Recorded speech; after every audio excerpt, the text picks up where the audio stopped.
quitándote la espalda. A ver, ¿sí? ¿Se oye? Bueno, eskerrik asko etortzeagatik. Es difícil comenzar esta tarde la charla sin hacer un reconocimiento y un recuerdo a Imanol Heredia, nuestro compañero y presidente durante tantos años. Nos deja un vacío inmenso. Era un hombre sincero, coherente, sensible, de fuertes convicciones, luchador por las desigualdades sociales, feminista, todo eso que anhelamos que tenga una persona, pues él lo tenía. Era una persona que conocía datos que era impensable poder tener en una cabeza, y a veces teníamos miedo cuando hacía preguntas y exposiciones porque era capaz de hilar una historia con otra sin un final, ¿no? Porque todo le venía. Y bueno, además era una persona que le dolía todo, no solo sus propios dolores, sino el de las personas de alrededor. Entonces, bueno, él hubiera venido hoy a esta charla encantado, Paco, y creo que podemos hacer un pequeño homenaje y vamos a hacer un minuto de silencio poniéndonos de pies por ahí.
Bueno, buenas tardes.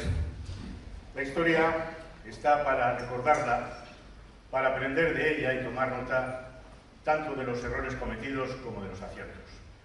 Y en esa tarea se embarcó Imanol Heredia, porque pensó que era de justicia recuperar y honrar la figura de aquellas personas que fueron represaliadas, silenciadas, que tuvieron que exiliarse y que en muchos casos vieron arrebatada su vida en el sinsentido de la guerra y la sinrazón de un régimen fascista. Imanol Heredia era presidente y siempre tuvo en su objetivo ofrecer una visión más humana, más personal de la guerra civil para honrar así la memoria histórica. Por eso, antes de comenzar esta tarde, quiero expresar mi más profundo reconocimiento a este hombre y hacerlo escuchando su propia voz. La grabamos en una entrevista que realizamos en Portu Radio. Una pequeñísima aportación a la memoria de un luchador incansable. La Marina Auxiliar de Guerra no solamente tuvo el cometido de custodia de los barcos que traían con avituallamiento o con material de guerra, porque vamos a decir que no, sino que era dejar la bocana del puerto, desde Punta Lucero hasta Punta Galea, libre de minas. En el muelle viejo, donde está ahora la estación antigua de la Canilla, creo que se llegaron a guardar ahí, se desactivaban 411 minas. Incluso las primeras embarcaciones que llegaron de refugiados de pasajes, de Orio, de Guipúzcoa, a Portugalete, a la Ría, decían: ¿y nosotros qué hacemos aparte de esa marina auxiliar?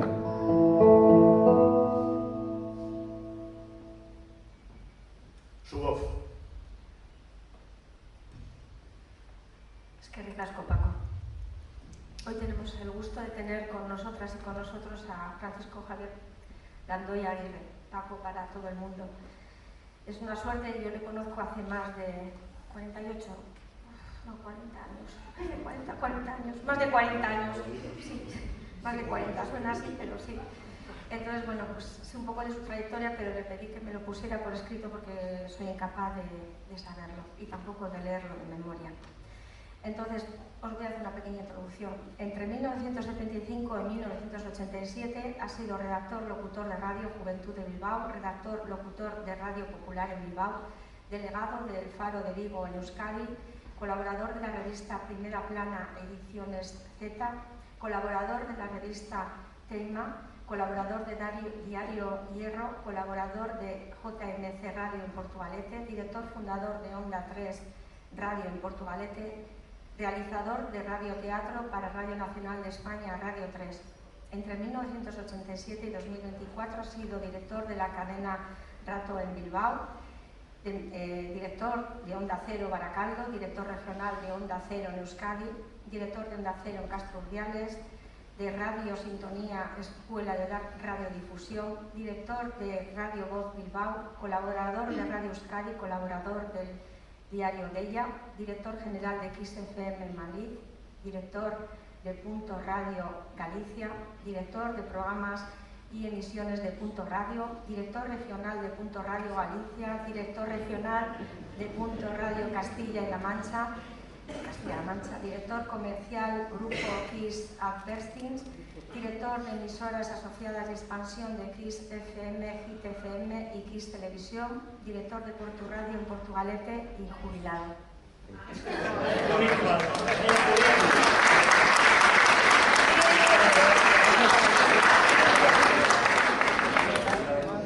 Entre otras cosas, pues, ha hecho Ciencias de la Información por la UPV, vocal de la Asociación Radiodifusión Comercial, miembro de la Federación de Profesionales de Radio y Televisión, miembro de la Academia de Radio Sección Historia, ponente de la Universidad de Verano en el Escorial y docente invitado en Comunicación Audiovisual de la Universidad de Alcalá. Bueno, premio Ondas 2002 al mejor formato musical. Y bueno, pues tenemos la suerte también que suele presentar en Portugalete diferentes eventos, con lo cual podemos disfrutar de su profesionalidad. Y hoy el tema que nos trae es la radio como arma de guerra. Creo que todo el mundo sabemos que en épocas difíciles la radio ha sido un medio de comunicación que ha tenido a todas las personas ahí atentas. Ahora es verdad que estamos muy en la televisión y en los teléfonos, pero cuando esto no había era la radio lo que unía a las personas. Y nada más, no voy a enrollar, te dejo Paco y es que recasco. Oye, perdonad por la retaíla de cosas, pero bueno, ya uno tiene una edad y ha ido por muchos sitios.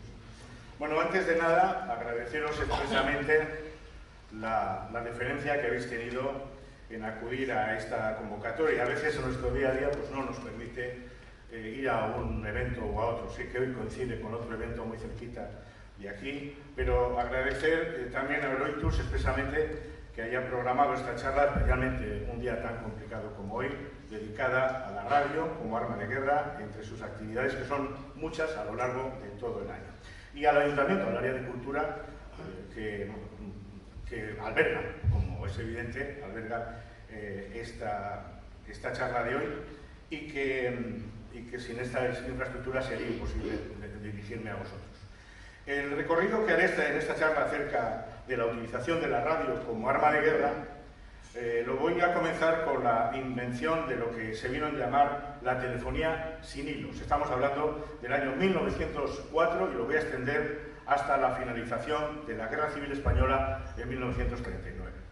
Sería imposible en esta charla tratar de profundizar en una historia documental de la radio con respecto a los acontecimientos históricos que en este periodo se desarrollaron, así que los mencionaré, algunos sin detalle, con el fin de ubicarlos en el tiempo, a medida que vaya desarrollando la evolución histórica de la radio en estos años, porque es en ello es donde se fundamenta como excelente arma de guerra, como vamos a ver.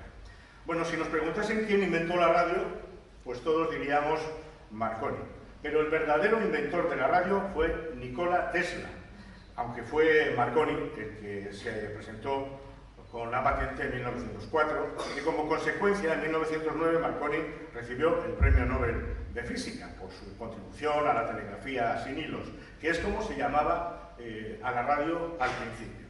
Pero en 1895 Tesla ya había inventado un sistema para transmitir mensajes de voz sin hilos. Sin embargo, como digo, fue Marconi quien utilizó el invento de Tesla en 1899 para realizar la primera comunicación sin cables. No fue hasta 1943 cuando la Corte Suprema de Estados Unidos reconoció a Nikola Tesla como el inventor de la radio, pero el italiano Marconi ya había pasado a la historia como inventor de este gran medio de comunicación. Hay muchas fechas a las que se atribuye la primera emisión de radio en el mundo, además de la realizada por Marconi. La más verosímil parece que es la que se realizó en la Nochebuena de 1906 desde Massachusetts, en Estados Unidos. En Holanda, en La Haya y en Montreal se registraron las primeras emisiones en 1919. En Argentina no se produce una emisión, se produce una emisión al año siguiente, en 1920, y me ha llamado la atención porque le llamaron al invento el barrilito cósmico, una definición muy curiosa. Duró la transmisión 42 segundos, pero existió, con lo cual está datada y hay que tenerla en cuenta. En México, desde Monterrey en 1921, en Chile y en Uruguay en 1922, en Venezuela en 1926. Pero ¿qué pasa en el país, en este país, durante este periodo de tiempo? Bueno, el 24 de enero de 1904, el gobierno español decide reservar para el Estado el monopolio de las ondas para el presente y para el futuro, ni más ni menos. Pero no fue hasta 1920 cuando comienzan las primeras transmisiones radiofónicas para el entretenimiento con una programación regular, ya que hasta entonces había bueno, algunos experimentos en la radio, pero sin la requerida continuidad. En 1923 el gobierno aprueba el Real Decreto en el que se recogía que todas las instalaciones radioeléctricas constituían, atención a esto, un monopolio del Estado y que quedaban prohibidas todas las estaciones transmisoras y receptoras o simplemente receptoras que no se autorizasen por el Ministerio de la Gobernación. Vamos, exactamente igual que ahora. En las transmisoras, en las receptoras no, porque es un uso libre, pero la transmisión evidentemente está regulado por el Estado. Aquel año de 1923 se desencadena el golpe de Estado del general Primo de Rivera, que echó por tierra todo lo establecido, toda la parte legal hasta entonces. A pesar de este rumbo legal y de la dictadura de Rivera, surge la radiodifusión en España. Y surge tras la fusión de dos empresas fabricantes de aparatos de radio, la Compañía Ibérica de Telecomunicaciones y la Sociedad de Radiotelefonía Española. Y subrayo de empresas fabricantes de aparatos de radio porque este sería el verdadero origen de casi todas las emisoras que fueron haciendo a partir de 1923. Le llamaron Radio Ibérica, 1923, Radio Ibérica, y comienza a emitir en Madrid con la tolerancia del régimen militar de Primo de Rivera. Los propietarios de Radio Ibérica tenían acuerdos comerciales desde 1917 con el Ejército y la Marina Española, así que les vendía equipos transmisores. Les autorizaron, por lo tanto, a emitir sin ninguna regularización. Por lo tanto, Radio Ibérica fue realmente la primera emisora radiofónica en el país, pero no fue la primera en obtener una licencia que le acreditara para llevar a cabo las emisiones, que fue otorgada en 1924 por la Dirección General de Telégrafos y la Asociación Nacional de Radiodifusión. Fue Radio Barcelona, EAJ1, que iniciaba sus emisiones en esa fecha de iniciativa privada y que, bueno, dejaba atrás a Radio Ibérica en esa concesión, porque Radio Ibérica fue la sexta en conseguir esa autorización. En ese mismo año, en 1924, bueno, va a nacer para la historia la primera emisora oficial. Por lo tanto, sería, como digo, Radio Barcelona. Compró en Amberes un transmisor de la casa telefónica Bell, se inauguró el 14 de noviembre y esta es la voz, atención, esta es la voz de la locutora María Sabater hace 100 años leyendo el indicativo de Radio Barcelona. EAJ1 de Emisiones Radio Barcelona. La estación radiodifusora EAJ1 de Emisiones Radio Barcelona. Ante nuestro micrófono, el excelentísimo señor Barón de Viver, alcalde de Barcelona. Excelentísimos señores, señoras, señores, amigos todos. 100 años tiene el documento. Bueno, y vamos a ver a continuación una fotografía de aquellos primeros estudios de Radio Barcelona. Nos vamos a hacer una idea de lo aparatoso de estas instalaciones primigenias.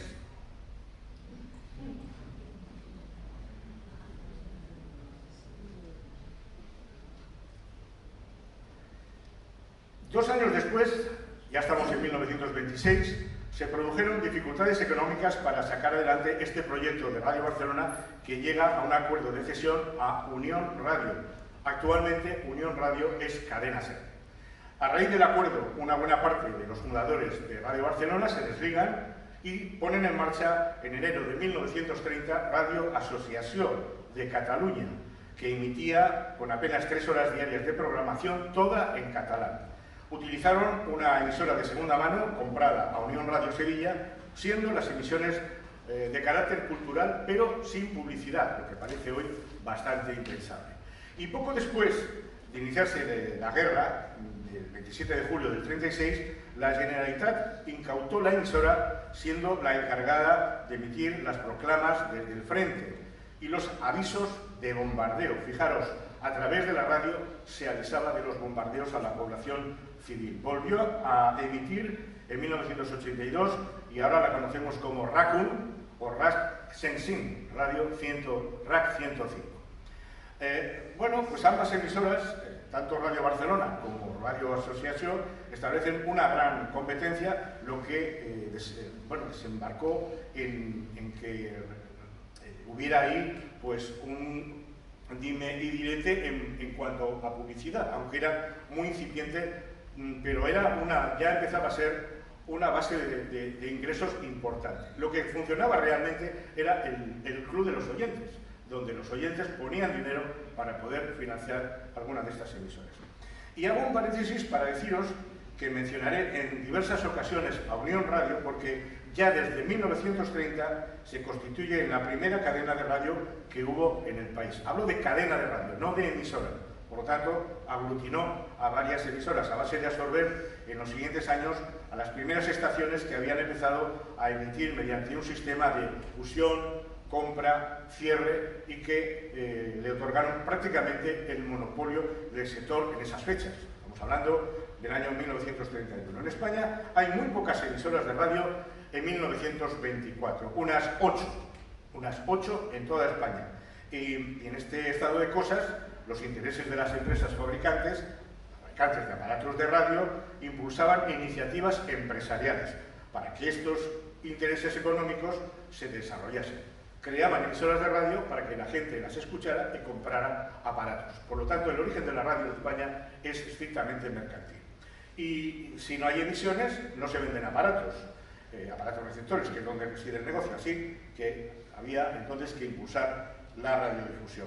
Para generar interés entre los oyentes, y en paralelo a la creación de Radio Barcelona, se crea en Madrid la asociación Radio Madrid, que sería el embrión de la empresa Unión Radio Cadena SER.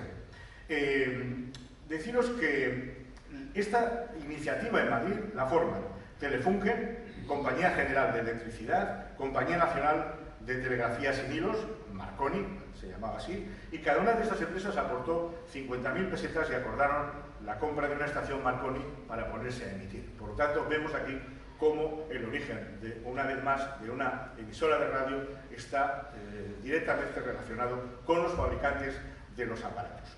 Fue inaugurada esta radio por Alfonso XIII el 17 de junio de 1925. No hay documento sonoro de este acto, no lo hay. Era muy difícil grabar en esos momentos, en aquella época. Lo hemos recreado con inteligencia artificial. La voz que vais a escuchar realmente está clonada de la voz de Alfonso XIII. El texto es exacto. tal y como lo leyó. No vamos a escuchar todo este discurso, sino una parte de él. Al inaugurar la estación de Unión Radio, que tan admirables servicios ha de prestar, me siento vivamente complacido. Al dirigiros la palabra, radioescuchas o teleoyentes nacionales y extranjeros, empleando el micrófono como medio de transmisión, tengo una verdadera alegría. Radioescuchas, quiero terminar diciendo que debemos contribuir todos a la difusión de esta maravilla, que contéis con mi simpatía y cariño, y que yo, el rey, me siento envanecido de ser también un radioescucha más. Bueno, la etapa posterior a la creación de las primeras emisoras dieron paso a las alianzas y a los intereses empresariales. El Estado había completado una estructura legal suficiente en torno a la distribución del espacio radioeléctrico, que es ni más ni menos que lo que vemos en el dial de la radio, a eso lo llamamos espacio radioeléctrico. A la vez se había definido un panorama empresarial claro, como para considerar que la radio ya no estaba en sus inicios, sino que estaba en esa primera fase brillante de su historia. ¿Qué más deciros? También ese año comienza sus emisiones EAJ2, Radio España. Sería la segunda concesión de radio en el país.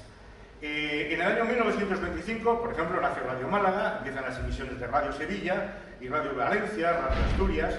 Pero ¿cómo sonaba la radio en 1926? Ya hemos escuchado a María Sabater, pero hay muy pocas grabaciones de esos programas. Bueno, he rescatado una de Luis Medina, que en el año 1926, ni más ni menos, en Unión Radio, hacía un programa que se llamaba Radio Medina.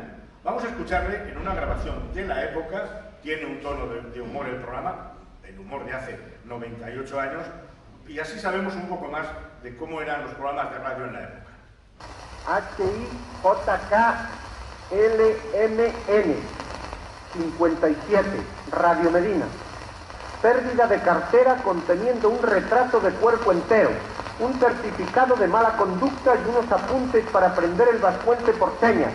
Se gratificará quien la presente con un décimo de la lotería y un acordeón. Por si no toca el décimo, que toque el acordeón. Descalzaperros 105. Bueno, vamos a escuchar otra grabación correspondiente también a la misma época, ya un programa de carácter musical también en Unión Radio.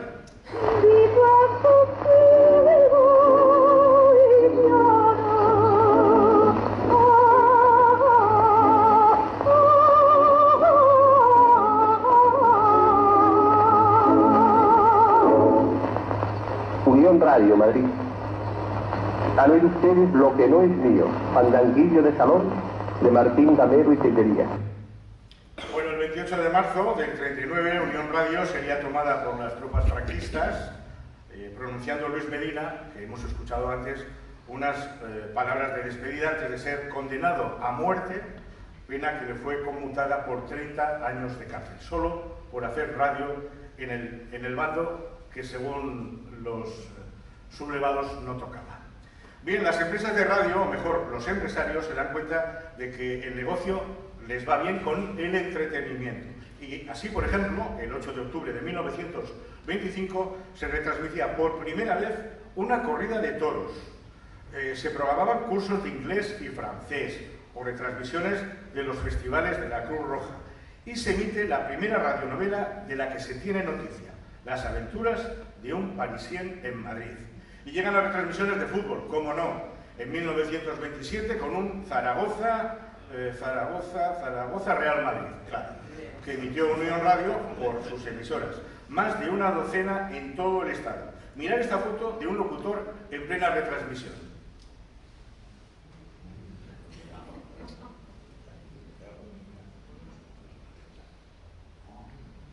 A pie de campo.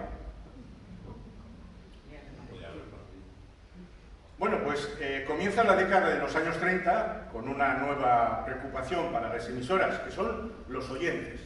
Bueno, aquí ya hay un factor que empieza a introducirse en el negocio. Por primera vez las radios se preguntan quién está escuchando, cuáles son sus intereses, de qué manera se puede hacer una programación atractiva que haga aumentar la publicidad y les asegure la colaboración económica de los socios. También aparecen los primeros estudios de audiencia, sobre entrevistas realizadas a los oyentes. Y todavía hay, en los inicios de los años 30, una clara falta de emisoras en el país. Los oyentes, los que tienen capacidad para comprar un receptor de radio, están cansados de sintonizar cada noche pues, emisoras en inglés, llenas de interrupciones, de interferencias, pero tampoco hay muchos receptores de radio. Un receptor sencillo costaba unas 200 pesetas y los más sofisticados 1000. Pero atención, porque el salario medio de un maestro no llegaba a las 150 pesetas al mes. Y por su parte, los industriales, fabricantes y comerciantes de aparatos receptores o sus piezas siguen preocupados porque no avanza su negocio. Bueno, tras el fin del mandato de Miguel Primo de Rivera, del dictador Primo de Rivera, Unión Radio Madrid había reforzado su apuesta por la información. Incorpora a su programación el informativo La Palabra, que tuvo hasta 10 ediciones diarias. Unión Radio, La Palabra, diario hablante. Su Excelencia, el Presidente de la República, recibió esta mañana en audiencia civil a don José Palomero San Román, gobernador civil de Segovia, y a don Miguel Torres Roldán, en audiencia. El jefe del gobierno recibió esta mañana una representación del Comité Olímpico Español, que fue a hablarle de la asistencia de España a los Juegos Olímpicos de 1936. Bueno, la victoria electoral de los socialistas y republicanos en las elecciones municipales del 12 de abril de 1931 hizo que el rey Alfonso XII abandonara el país. 2 días después, el 14 de abril del 31, se proclama la Segunda República.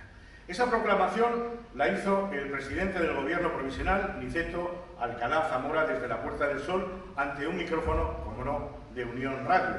Escuchamos un fragmento de este discurso, también elaborado por inteligencia artificial, porque fijaros, no fue grabado, este discurso nunca fue grabado, lo que parece inaudito, pero así es, aunque la fecha es tan histórica que ahora se nos escapa la razón del por qué no se hiciera. Pues evidentemente porque no había medios técnicos. El texto sí, el texto es el mismo que leyó el presidente. Su voz, como digo, está clonada de otros discursos, pero nos deja ver un poco la esencia de aquel momento.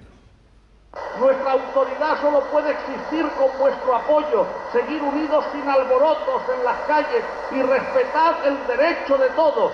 Pero vigilad, pues sois la Guardia Nacional del Gobierno que acompaña al pueblo. Procurad que en vuestra conducta no haya nunca la menor protesta que sirva de pretexto para una reacción contraria, y si ella surgiere, quede ahogada. La normalidad en el país es completa y nos hemos posesionado sin el menor incidente. El primer acto del gobierno ha sido la concesión de una amplia y generosa amnistía. Con el corazón en alto os digo que el gobierno de la República no puede dar a todos la felicidad, porque eso no está en sus manos, pero sí el cumplimiento del deber, el restablecimiento de la ley y la conducta inspirada en el bien de la patria. ¡Viva España y viva la República! En ese momento, desde Cataluña, su presidente Francesc Macià proclama la República Catalana desde el balcón del Palau de la Diputació, ahora de la Generalitat. Companys había proclamado, curiosamente, la República Española desde el Ayuntamiento de Barcelona horas antes. Ambos edificios, y a muchos de vosotros seguro que los conocéis, están uno frente a otro en la plaza de Sant Jaume. Catalans, interpretant el sentiment i els anhels del poble que ens acaba de donar el seu sufragi, proclamo la República Catalana com a estat integrant de la Federació Ibèrica.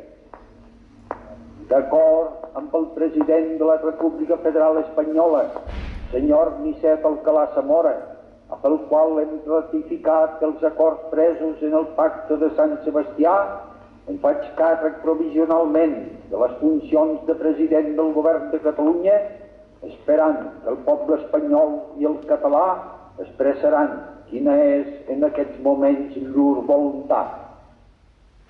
La Constitución de 1931 garantizaba el derecho a expresar libremente ideas y opiniones. La supresión de la censura previa permite una dinamización de la programación que favorece a la radio y se incorporan nuevas orientaciones en los contenidos de las emisoras que incluyen espacios de opinión, crítica, retransmisiones de actos políticos. Es evidente que las empresas de radio siguen apostando por los programas, pero también saben que el entretenimiento hará que este nuevo medio consiga el éxito esperado. Los enfrentamientos vendrían más adelante. Estamos en el año 32. Este año se autoriza la creación de emisoras de pequeña potencia. En mi opinión, la medida jurídica más importante de la etapa republicana, en cuanto a radio, evidentemente relacionada con el mundo de la radiodifusión, es este decreto de 1932. Auspiciaba el nacimiento de emisoras locales en casi todas las provincias. Los comerciantes y los industriales descubren la publicidad en la radio y los ingresos por este concepto aumentan a un ritmo vertiginoso, pero todavía está lejos de conocer los resultados que la publicidad daría pocos años después, incluso en plena contienda civil. En los inicios, un anuncio de Radio Libertad, una emisora que empezó a funcionar en Madrid, costaba 1 peseta. Apenas 3 meses después, el primer anuncio de EAJ1 Radio Barcelona costaba 5, con lo cual nos da una pequeña idea. A este éxito contribuyó de forma decisiva el aumento de los aparatos receptores. De esa legislación del 32 se deriva la creación de radioemisora bilbaína, actual Radio Bilbao, de la que hablaré un poquito más adelante. Nace Radio Vitoria, hoy perteneciente a Eusko Irratia, y Radio Navarra, de la actual Radio Pamplona. Y por su parte, el Estado percibía de esta publicidad el 20% de estos ingresos. Así que, bueno, sin hacer nada, se llevaba un dinerito. Y también se llevaba las cuotas por el uso de receptores. Cuando uno compraba un receptor, el Estado les cobraba un dinero, un impuesto sobre eso. Hay un escaso número de grabaciones publicitarias que se han conservado. En la actualidad, tan solo de ese tiempo, se han podido reunir 19 canciones comerciales, como digo, de la época. Y el resto de la publicidad, para vergüenza de unos y desconsuelo de la mayoría, pues han sido destruidas. Vamos a escuchar un fragmento de una de esas 19 canciones existentes de esa época. Anuncia en 1934 Paraguas Vizcaíno, un establecimiento de Valencia.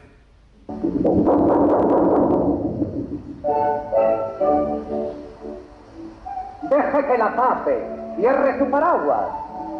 Si esto es un diluvio, vaya vendaval. ¡Ay, ay, mi paraguas! Se me ha roto todo. No se apure tanto, ya se arreglará. ¿Y qué hago yo ahora? Verá usted, señora.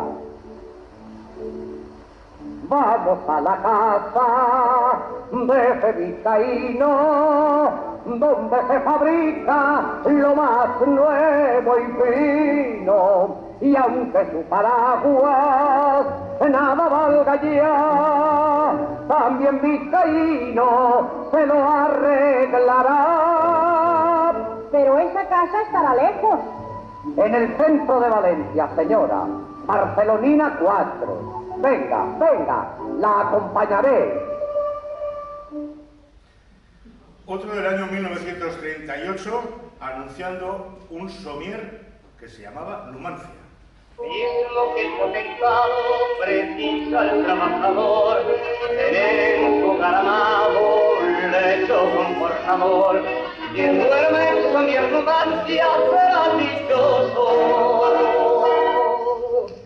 No existe en el mundo un somier mejor.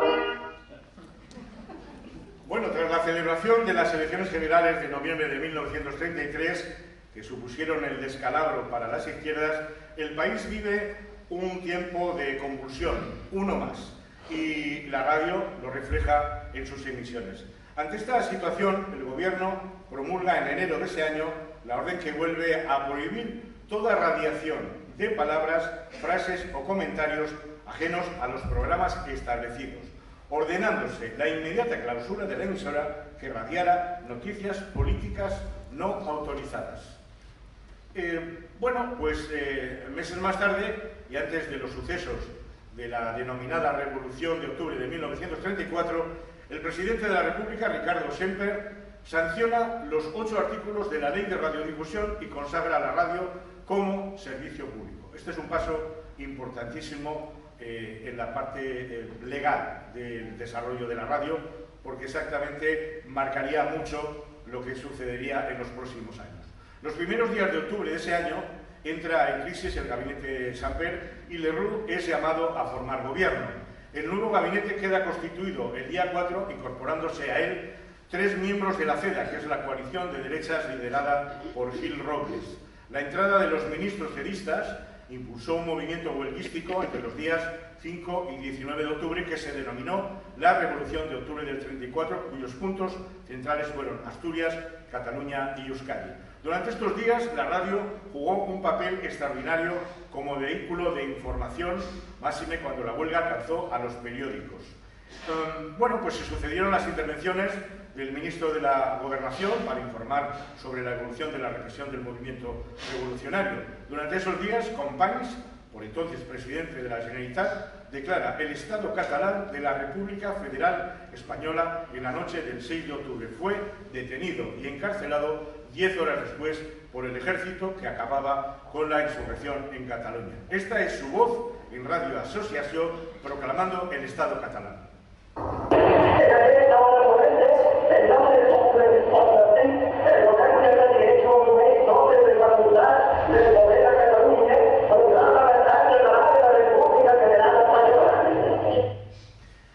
En los días siguientes continuaron las intervenciones del gobierno en la radio, informando a la población sobre el movimiento revolucionario y dando órdenes e instrucciones. El martes 9, el ministro de Agricultura, Jiménez Fernández, se dirige a través de los micrófonos de Unión Radio para comunicar a los oyentes el control total de la situación. Muchos revolucionarios huyeron y otros fueron procesados, pero la amnistía decretada por el gobierno de Azaña el 21 de febrero del 36, después de ganar las elecciones con el Frente Popular, anuló los cargos. En medio de este momento convulso se produce a finales del 34 un acontecimiento técnico esencial para la radio. Es la aparición del registro de sonido sobre disco blando. Esto supone la primera posibilidad de registrar las voces de locutores e invitados ilustres de forma más habitual con anterioridad al momento de su emisión. Esto que ahora nos parece tan obvio. Esta es una de las primeras pruebas de grabación realizadas ese año. Aquí, EAJ1, Radio Barcelona, realizando pruebas del nuevo sistema de impresión de discos que utilizará esta emisora Radio Barcelona para impresionar los discursos de las autoridades y personalidades científicas que desfilen por nuestro estudio. Bueno, siguen creándose emisoras de radio. Ya en el año 35 empiezan a funcionar Radio Cádiz, Radio Salamanca. En el 36 también se inaugura Radio Oviedo, que en el 37 caería en poder de los falangistas. Ese año, Radio Oviedo sacó un micrófono por la ventana durante el asedio republicano a la ciudad, emitiendo el silbido de las balas en directo. Esto se puede considerar ni más ni menos que el primer reportaje bélico que se registra en la historia mundial de la radiodifusión. Así de sencillo. Y nace también Radio Zamora, que sería la última emisora en aparecer en las ondas antes de la contienda civil, salvo, evidentemente, Radio Nacional España y Radio Zaragoza, que fueron creadas por el ejército franquista en 1937 en plena contienda. Bueno, llegados a este punto, yo quiero hacer un repaso rápido a la situación de la radiodifusión en Alemania. Tiene importancia esta referencia por lo que vais a ver. Hay que tener en cuenta que buena parte de las iniciativas de los sublevados que los sublevados tomaron en materia de radiodifusión tenía el asesoramiento y el impulso de la Alemania nazi. Así de fácil. Ese año de 1932 se promulga una nueva ley que emite un control más férreo del gobierno alemán a las emisoras de radio. Pero con la llegada de los nazis al poder en 1933, Goebbels pone en marcha el Ministerio de Propaganda, del que asumió la cabeza del mando. Lo primero que hizo es aprovechar que la legislación alemana le permitía disponer de una hora en cada una de las emisoras para difundir un programa titulado La Hora de la Nación, que se constituye como el primer producto propagandístico del Tercer Reich. Su segundo movimiento fue asumir el control económico y político total de la radiodifusión.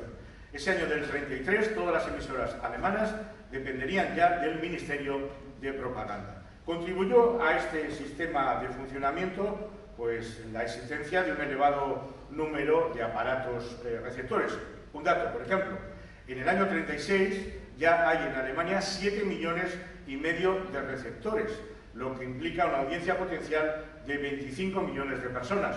Recordemos que esa misma fecha, en el año 36, en España hay tan solo 300.000 receptores en todo el Estado. El régimen nazi se dio cuenta de que la radio era un instrumento demasiado poderoso como para desaprovecharlo, así que potenció la fabricación de un modelo de receptor que fuera asequible para todos los hogares.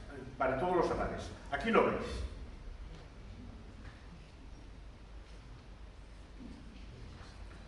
Este aparato tomó el nombre de VE301 y el sobrenombre de Radio del Pueblo. La numeración hacía referencia al día exacto en el que Hitler alcanzó el poder, que fue el 30 de enero del año 33. Incluso el diseño ensalzaba los símbolos del régimen en la parte frontal, donde aparecía un águila y una esvástica.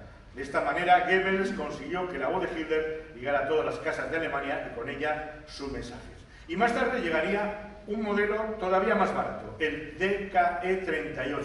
Su valor de mercado sería la mitad que acabamos de ver y así nadie tendría excusa de no tener una radio en casa. Fue apodada por la población como el hocico de Goebbels.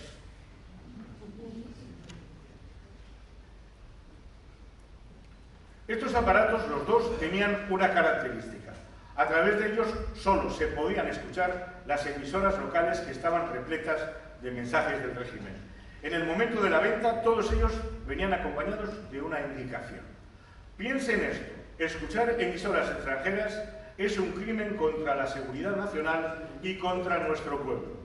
Es una orden del Führer y su incumplimiento será castigado con prisión y trabajos forzados. Esto lo ponía en los aparatos de radio.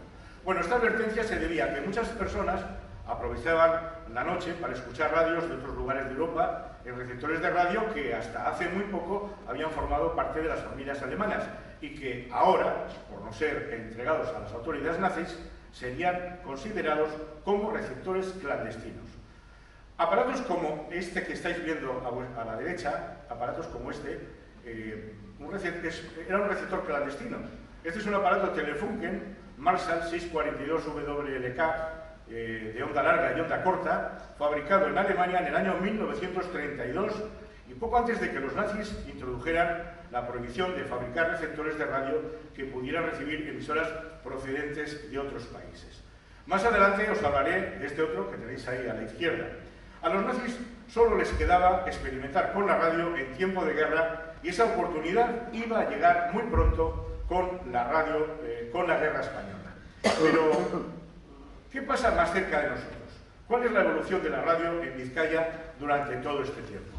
Bueno, me voy a referir, por ejemplo, a la primera emisora que comenzó a emitir en Euskadi, que fue Radio San Sebastián, EAJ8 en 1924. Su emisor estaba en el Monte Higueldo.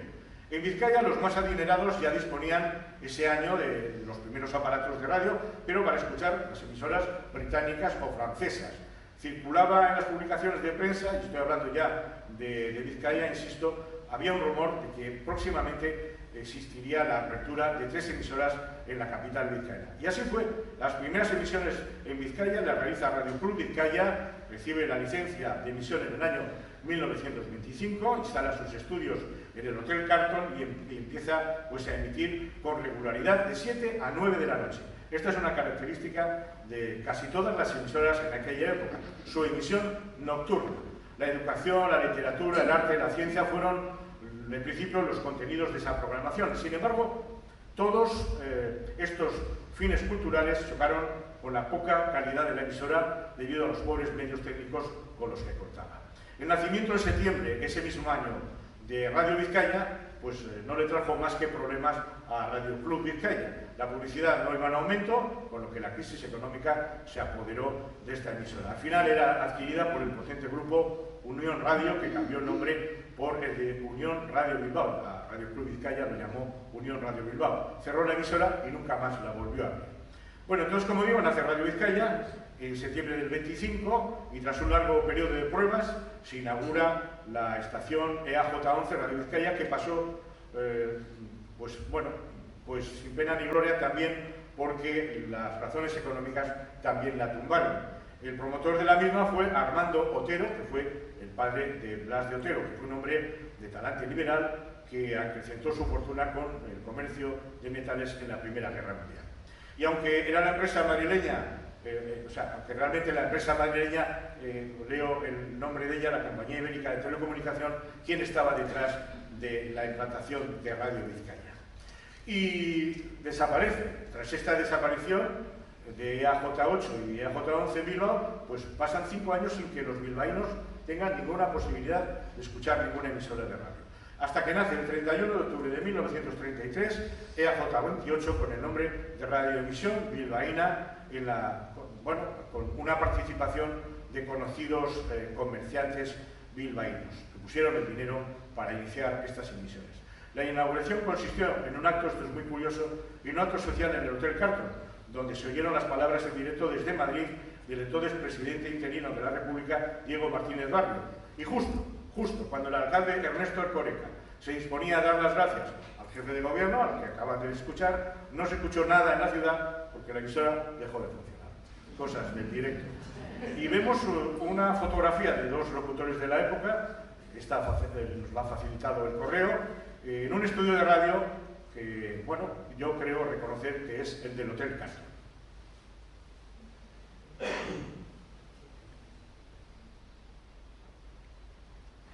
La programación de Radioemisora Vizcaína estaba compuesta de lectura de las noticias en un diario hablado que se llamaba Alas, programación financiera, lectura de la cartelera, boletín meteorológico, programa de discos dedicados, que durante tantos años hemos escuchado en la radio. En fin, había hasta clases de inglés, de francés y de euskera.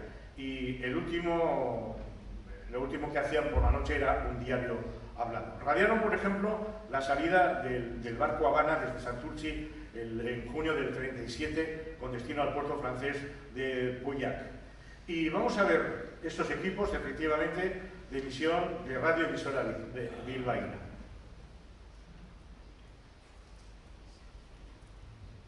Durante la Guerra Civil, esta emisora siguió emitiendo con diferentes indicativos a medida que eran requisados por el bando sublevado. Radio Requeté, Radio España, hasta su nombre definitivo, Radio Bilbao, al finalizar la guerra. Pero este periplo de cesiones y compras en la radio vizcaína no acabaría aquí, porque en 1943, tras graves apuros financieros, EAJ28, Radio Bilbao, es arrendada por la cadena SER, siendo posteriormente adquirida por la misma. No hay archivos de audio que se hayan conservado de ninguna de estas tres emisoras, del inicio de estas tres emisoras. Bueno, el número de aparatos que hay en España, vendidos en España, se multiplicó por 6 a lo largo de la década de los años 30. Pasó de 50.000 en 1931 a más de 300.000 al comienzo de la guerra, aunque esta cifra puede ser que sería bastante superior, ya que no se registraban los receptores autoconstruidos, como los de Gadena, por ejemplo. Muchos de nuestros abuelos han utilizado estos aparatos autoconstruidos porque compraron un receptor de radio que era imposible.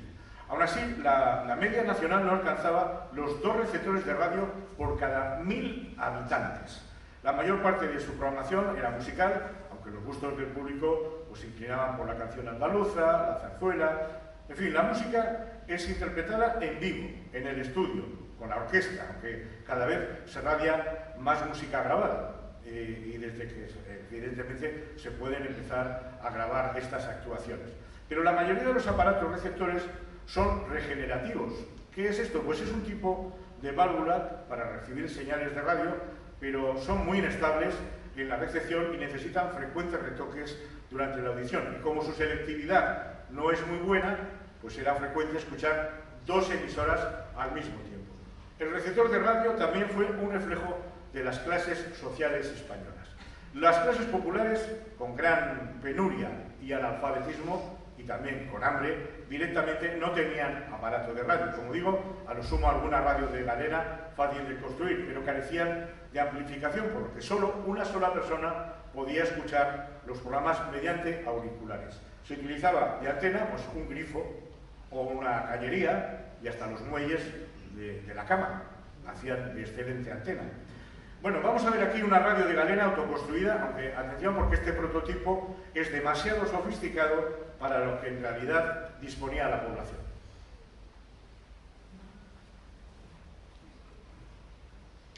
Si esto es sofisticado, fijaros cómo eran realmente los aparatos de radio autoconstruidos, ¿no? Quienes tenían más medios podían optar por las radios de válvulas, que permitían la audición de los programas mediante altavoces. La radio durante la Guerra Civil fue también acompañante y bálsamo de Fierabras. La programación no era emitida a todas horas del día, sino por las tardes, cuando la gente regresaba a sus casas, y sobre todo porque la propagación nocturna de la atmósfera facilitaba la recepción. Decía el escritor, periodista y militante anarquista guipuzcoano Manuel Chapuso que, y leo textualmente, los programas de radio destilaban la sonoridad armónica para solaz del oyente y, si fuera preciso, para aliviarle las mordeduras del estómago.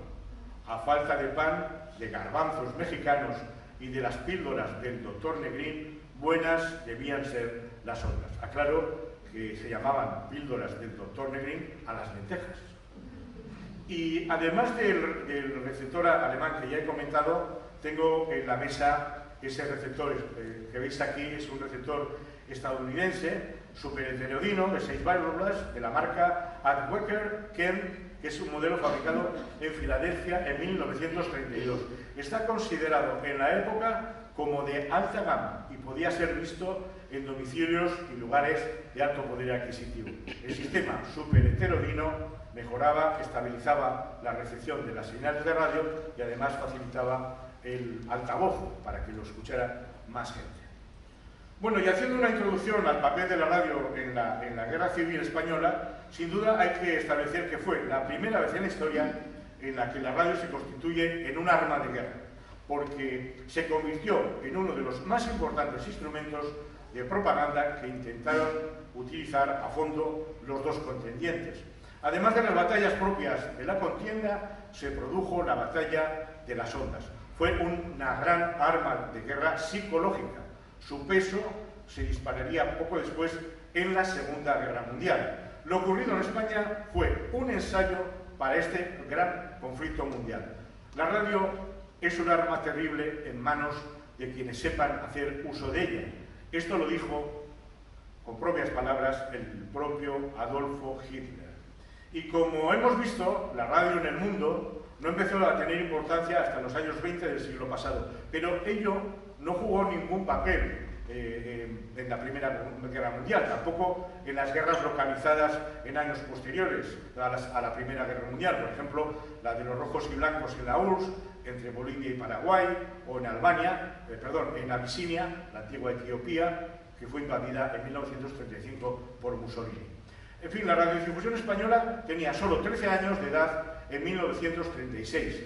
Si bien no existía una red nacional como el servicio alemán o la BBC, la mayoría de la población podía recibir emisiones desde 7 transmisiones regionales y de múltiples estaciones de baja potencia.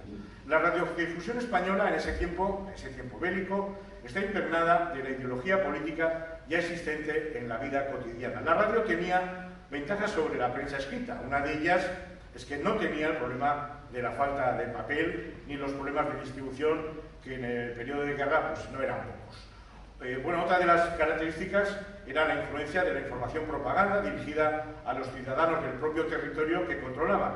Bajo la apariencia de informar, la radio era el gran medio para la propaganda y a la vez cumple el objetivo de pacificar y tranquilizar a los espíritus del bando propio y sembrar la inquietud en los del adversario. De este movimiento estratégico en la radio nacería la génesis que llevaría posteriormente a un gran desarrollo de la radio en la posguerra. Así que al empezar la guerra civil había 24 millones de habitantes en España, 67 emisoras y unos 300.000 receptores. En el territorio franquista quedaron 16. Hablo de que esas 67 emisoras estaban en la zona republicana. En el territorio franquista quedaron 67 en total. 16 en el franquista y en el republicano 51. Bueno, lo más importante es que la mayoría de las emisoras quedaron en la zona republicana, en ciudades donde había más receptores. Es decir, la superioridad republicana en radio al principio de la guerra era arrolladora, podía ser perfectamente de 10 a 1 o casi. Después iría cambiando, porque aparte de que los sublevados fueron conquistando algunas ciudades y por tanto incorporando a su bando las emisoras correspondientes, se crearon radios nuevas, destacando Radio Nacional de España, que sería la más importante de toda la guerra y que veremos más adelante. Pero al margen de la ocupación de los golpistas y el requisado de emisoras de radio, hay que decir claramente que la República no supo o no pudo aprovechar esa superioridad en las ondas. La dispersión y la desorganización en los mensajes por radio a la población eran el reflejo de la división de los republicanos. Así, la primera Junta de Defensa solo controlaba las emisoras de la cadena nacional de Unión Radio, ubicadas en Sevilla, Barcelona, Valencia y Madrid, quedando esta última, en agosto del 36, bajo el control de un comité obrero mixto entre la UGT y la CNT. También controlaba dos emisoras más en Madrid, Radio España y Trans Radio. El resto de las emisoras del país escapaban al control del gobierno, emitiendo comunicados y notas de partidos políticos, sindicatos y otras organizaciones. José Carreño, delegado de prensa y propaganda, dijo así a través de la radio: bajo mi control se encuentran solo Unión Radio, Radio España y Trans Radio. Las demás hacen lo que quieren. Lo dijo en antena. Fue una muestra más de que cada uno iba por su lado, de que las divisiones que se dieron en el seno del bando republicano en muchos ámbitos también se produjeron aquí en la radio y lo debilitaron. El gobierno de la República empezó por intentar reorganizar el empleo de las emisoras de radio para evitar su manejo por las personas afines al golpe. Se dictaron normas restrictivas sobre la emisión de determinados tipos de noticias que podían dar información al enemigo, como por ejemplo, estaban prohibidas las noticias donde se anunciaban asambleas, desfiles de columna, de salidas de convoyes, incluso de entierros. Se llegó a prohibir el anuncio de entierros por si acaso llevaban aparejado algún mensaje especial. En definitiva, la fragmentación política de la Segunda República Española se repite en la gestión de las 51 estaciones emisoras que comentaba antes. Bueno, de julio a diciembre del año 1936 se pusieron en funcionamiento emisoras como la del PC o la de UGT en Madrid. La del PC, por ejemplo, comenzó a emitir el 31 de agosto en onda corta y estaba ubicada en la sede del partido con emisiones en castellano, francés, inglés, portugués, alemán e incluso italiano. El 6 de septiembre del 36, el gobierno de Largo Caballero decide trasladarse de Madrid a Valencia. Se había registrado un avance importante de tropas fascistas hacia la capital ese mismo mes, aunque hasta el año 39 no sería tomada. El colmo de este desorden llegó a ser el funcionamiento de una emisora clandestina que desde el mismísimo edificio de gobernación, situado en el Palacio de la Puerta del Sol, pues se puso a emitir como Radio Hostia. La había autorizado un titular del departamento y bueno, pues fue una decisión al menos incomprensible. Sus contenidos destilaban un anticlericalismo feroz y cerraba su programación con el himno de Riego, con la conocida letra del siglo XIX. Si los frailes y monjas supieran las palizas que les vamos a dar, subirían al coro cantando libertad, libertad, libertad. Este fragmento que ahora os pongo es de la película Ay Carmela, con la letra que os acabo de leer. Si los curas y frailes supieran la paliza que les van a dar, sonriendo y tanto gritando,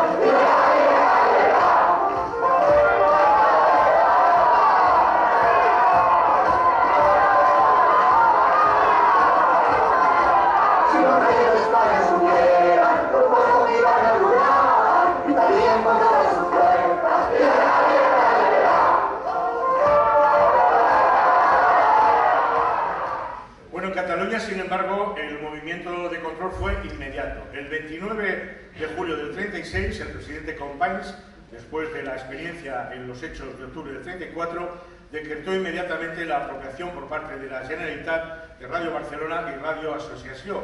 Ya después haría lo mismo con otras emisoras catalanas.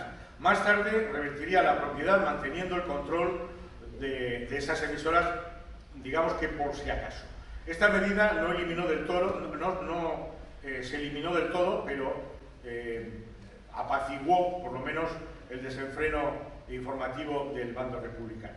Y se habían creado allí emisoras, como digo, en Cataluña, como la del Partido Obrero de Unificación Marxista, del Partido Socialista Unificado de Cataluña, una escisión del PC, otra de Esquerra Republicana de Cataluña también emitía, de los sindicatos UGT y hasta del 5º Regimiento de Milicianos. Imaginaros el descontrol. Pero todas ellas, la más potente era la de la CNT, la FAI, Federación Anarquista Ibérica, que emitía en onda corta y extra corta, y por lo tanto sus ondas llegaban a toda la península ibérica, Europa, América y el norte de África. Negrín accedía a la jefatura del Estado en mayo de 1937, de la mano de Manuel Azaña, y con la idea de superar tensiones territoriales, decide trasladar el gobierno en octubre de ese año desde Valencia a Barcelona. Ese mismo mes se producen graves disturbios en Cataluña, donde se enfrentaron grupos anarquistas y marxistas por un lado, y el gobierno de la República, la Generalitat de Cataluña y algunos grupos políticos, en particular socialistas y comunistas, por otro. Estos enfrentamientos quedaron reflejados en las emisoras de radio del Partido Obrero de Unificación Marxista y del Partido Comunista, respectivamente. Los mensajes entre ellos, unos contra otros, eran tremendos. El gobierno de la República, después de estos hechos, decidió realizar un férreo control de todo lo que se publicaba en la prensa y, naturalmente, lo que se emitía a través de las ondas. La prensa parecía más fácil de controlar. En cambio, con las emisoras era más complicado y por eso decidieron cerrar las denominadas emisoras políticas o emisoras sindicales. Un mes antes de los sucesos de mayo del 37, en abril, quedó instalado un estudio de radio en la Delegación de Prensa y Propaganda para emitir contenidos que obligatoriamente deberían ser difundidos por todas las emisoras controladas por el gobierno. Además, Unión Radio en Madrid, como ejemplo de emisora afín a la República, pues quedó claramente marcada fue después de la toma de Madrid por los franquistas, porque muchos de sus trabajadores fueron represaliados. En el caso de la potente emisora que se monta en Jaén, donde se puso en marcha el Sindicato Nacional de Telégrafos, afecto a la UGT, a cargo de funcionarios de telégrafos de aquella plantilla, y decían que era para retransmitir victoriosamente todas las infamias que el monigote de Queipo de Llano se encargaría de lanzar diariamente al espacio. Bueno, escucharemos más adelante estas arengas de Queipo de Llano que no tienen desperdicio. Esta radio tenía como objetivo llevar la voz de la República a los campesinos. Y por si esto fuera poco, se dieron instrucciones para localizar emisoras clandestinas que pudieran ser utilizadas por los quintacolumnistas e incluso aquellos aparatos receptores por los que estos recibían consignas para la agitación. El 6 de mayo de 1937 se localizó en el Consulado de Perú, en Madrid, un aparato receptor transmisor para comunicar a los facciosos un blog, para comunicar a los facciosos una serie de informaciones, por lo cual pues, se veía que había dentro de la propia ciudad, de la capital, un movimiento pues, muy potente de los sublevados. También se encontraron pues, anotaciones, cálculos, en fin, una serie de detalles que hacían prever que allí había en el Consulado de Perú un movimiento importante de información.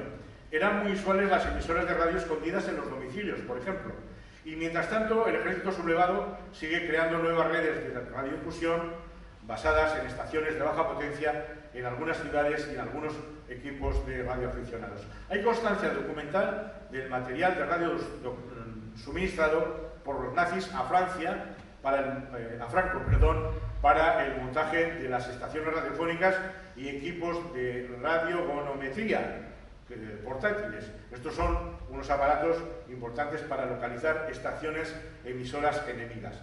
El aspecto técnico de muchas de ellas correspondió a la Gestapo. sí, a la Gestapo y a la Organización para la Vigilancia y la Represión del Antifascismo italiano. Así que Alemania e Italia estuvieron implicados altamente en este movimiento de radios que enviaban mensajes a la población, radios del bando franquista. La ayuda alemana no se limitó al material, ya que el personal técnico alemán viajó para la puesta en marcha de algunos equipos y asesorar y formar a los franquistas. Sobre el suministro de equipos desde Italia, pues la información que se dispone es bastante más escasa, pero su participación es indudable. Bueno, volvamos al comienzo de la contienda. En los primeros días de la guerra civil, los golpistas tuvieron como objetivo hacerse con las emisoras para enviar desde allí su bando, su declaración de estado de guerra. Tal era el clima en el país antes del 18 de julio del 36, que el día 11, una semana antes de la sublevación, los falangistas irrumpen en Unión Radio Valencia y toman la emisora, haciéndose con el micrófono e interrumpiendo la programación para leer un comunicado. Vamos a escuchar una recreación de este comunicado. Aquí Falange Española de Valencia, que habla desde el estudio de Unión Radio, tomado militarmente por ella, así como las manzanas próximas. Españoles, dentro de breves días se llevará a cabo la Revolución Nacional Sindicalista que nos redimirá a todos. ¡Arriba España! Bueno, en esas primeras horas de la guerra, la radio se convierte en un indispensable nexo de unión de los ciudadanos con la realidad del país.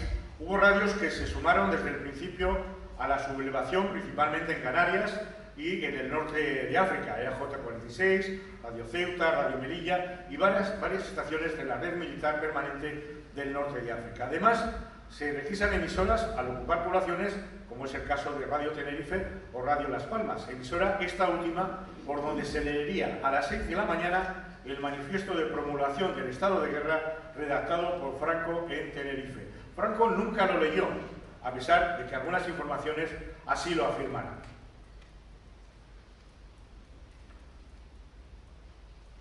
La situación de España es cada día más crítica. La anarquía reina en la mayoría de los campos y pueblos. Huelgas revolucionarias de todo orden paralizan la vida de la población, arruinando y destruyendo sus fuentes de riqueza. Ni igualdad, ni libertad, ni fraternidad, ni unidad de la patria, amenazada por el desgarramiento territorial. Al espíritu revolucionario e inconsciente de las masas engañadas y explotadas por los agentes soviéticos se unen la malicia y negligencia de las autoridades de todas clases. Justicia, igualdad ante las leyes ofrecemos. Paz y amor entre los españoles. Trabajo para todos. Justicia social llevada a cabo sin encono ni violencia y una equitativa y progresiva distribución de riquezas. La energía en el sostenimiento del orden estará en proporción a la magnitud de la resistencia que se ofrezca. El espíritu de odio y venganza no tienen albergue en nuestro pecho. Del forzoso naufragio que sufrirán algunos ensayos legislativos, sabremos salvar cuanto sea compatible con la paz interior de España y su anhelada grandeza, haciendo reales en nuestra patria, por primera vez y en este orden, la trilogía Fraternidad, Libertad e Igualdad. Españoles, ¡viva España! ¡Viva el honrado pueblo español! Manifiesto de Las Palmas. A partir de ese momento, los golpistas mantienen un férreo control sobre 16 emisoras, centralizando el contenido de las emisiones. No había ninguna regla para incautar emisoras de radio. En el bando republicano era el cuerpo de telégrafos el encargado de estas incautaciones.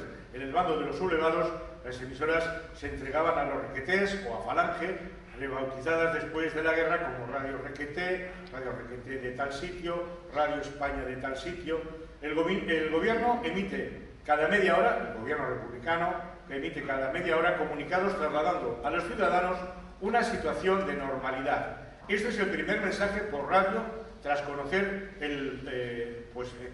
la sublevación en Canarias del Consejo de Ministros ese día. Se ha frustrado un nuevo intento criminal contra la República.